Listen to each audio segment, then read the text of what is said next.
अस्सलाम वालेकुम।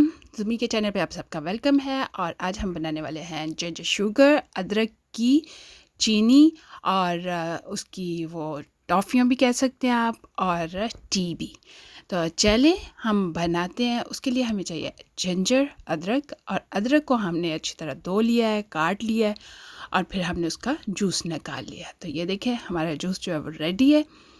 तो साथ ही 1 कप हमने शुगर ली है और 1.5 कप हमने लिया है जिंजर का जो पानी है। तो इसको हमने ना अब पैन में डाल दिया है। पैन में डाल के साथ ही मैंने ना इसमें शुगर भी डाल दी है। मैंने जो जिंजर का जूस बनाया है वो जूस है, ना कि मैंने उसमें बिल्कुल पानी भी ऐड नहीं किया हुआ ना, ये अदरक का ही पानी निकला हुआ है।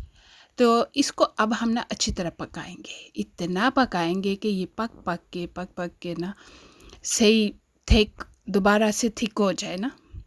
तो ये लीजिए हमारी जो आग है वो भी तेज़ है, फुल हीट है हमारी और अब हम पका रहे हैं। पास ही रहना है, इर्द गिर्द फिरते रहें, लेकिन यह है कि इसे हिलाते भी साथ साथ रहें और साथ साथ इसको साइडों से साफ़ भी करते रहें, क्योंकि चाशनी है और अगर साइडों से नहीं साफ़ करेंगे तो वो चाशनी साइडों पे ज़्यादा लग जाएगी और चिपक जाएगी, इसलिए साथ साथ इसको साइडों से साफ़ करते रहें।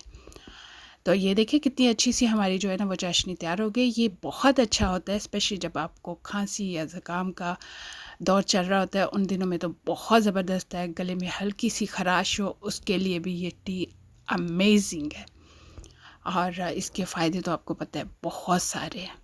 तो ये लें जी, काफ़ी हद तक हमारी जो है ना वो तैयार हो गई हुई है। ये देखें कितना ज़्यादा था और कितना थोड़ा सा रह गया है। तो 1 मिनट और हम पकाएंगे। ये देखें, तो फिर अब हम इसे उतार लेंगे। तो ये लें जी, बहुत ज़बरदस्त सा हमारा जो है ना ये तैयार हो गया है। अगर आपको मेरी वीडियो अच्छी लगी तो चैनल को लाइक, सब्सक्राइब और शेयर ज़रूर कीजिएगा। तो चलिए इसको भी उतार लेते हैं। मैंने ना एक प्लेट में बटर पेपर जो है ना वो पहले से रेडी करके रखा हुआ था। ये देखिए इस तरह से, तो उसके ऊपर जो है ना मैंने डाल दिया इसको और फैला देना है इसको ना इस तरह से अच्छी तरह से। ये देखें, और पहले तो कढ़ाई को अच्छी तरह साफ़ कर लेना है। अगर वो कढ़ाई के साथ जो रह जाना है ना, वो एक तो ज़ाया होगा और दूसरा वो चिपक भी जाएगा कढ़ाई के साथ ही ना। तो इसको अच्छी तरह से अभी साफ़ कर ले, तो फिर इसको ना अच्छी तरह से फैला लें इसके ऊपर। ये ना हो कि एक ही जगह पे रह जाए। इसको ना साइडों से ऐसे पकड़ के ना अच्छी तरह से फैला लें। जितनी भी बारीक आप करना चाहते हो ना वो कर लें, ताकि जल्दी ठंडा हो जाए। नहीं तो ओवरनाइट पड़ा रहेगा तो ज़ाहिर है ठंडा हो ही जाना है, लेकिन ये कि अगर जल्दी हो तो आप इसको ज़्यादा से ज़्यादा फैला लें। हाँ जी, अगर आपको अब कैंडी खानी है तो फिर इतने छोटे छोटे पीस बना के आप कैंडी के तौर पे भी रख सकते हो, और अगर आपको शुगर बनानी है तो उसके लिए दूसरा तरीका है। तो देखिए कितनी आसानी से बटर पेपर से उतर गई है और मैंने इस तरह छोटे छोटे पीस कर लिए।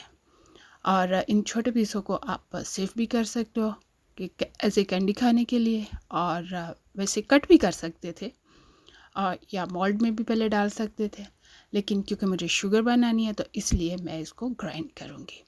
तो इसको अच्छी तरह ग्राइंड करके ये देखिए शुगर बन गई है। ये ब्राउन शुगर की तरह सॉफ्ट शुगर होती है और बहुत नाइस सी शुगर बन चुकी हुई है, और इसको मैंने जार में ऐड कर लिया। इसी तरह सारी की सारी जो है ना वो मैंने तैयार कर लिया। ये लें जी, तैयार हो गई। ये देखिए कितना आसान काम है और कितना ज़रूरी है। मुझे लगता है कि ये हर घर में ज़रूर होना चाहिए, क्योंकि गले ख़राब तो होते ही रहते हैं। मौसम की चेंजिंग कभी भी हो और गला जो है वो फ़ौरन पकड़ा जाता है, तो हम कफ़ सिरप लेते हैं या कुछ और मेडिसिन लेते हैं, और ये तो नेचुरल है, ये तो बहुत अच्छी है अपनी हेल्थ के लिए भी। तो ये जी बिल्कुल तैयार हो चुकी हुई है। तो अब हमने बनाई है टी। मैंने कप में डाला है 1.5 टीस्पून डाली है और साथ डाला है गरम गरम उबलता हुआ पानी। और अगर आपका दिल करे तो लेमन स्लाइस डाल लें, अगर दिल करे तो पुदीना डाल लें या वैसे भी पी लें। तो आपकी चाय भी तैयार हो गई है। तो चलिए अब आप मुझे ज़रूर बताइएगा कि आपको मेरी ये रेसिपी कैसी लगी है। चैनल को लाइक, सब्सक्राइब और शेयर ज़रूर कीजिएगा, और कमेंट्स बॉक्स में कमेंट्स भी ज़रूर दीजिएगा। मिलेंगे बहुत मज़ेदार न्यू रेसिपी के साथ। अल्लाह हाफिज़।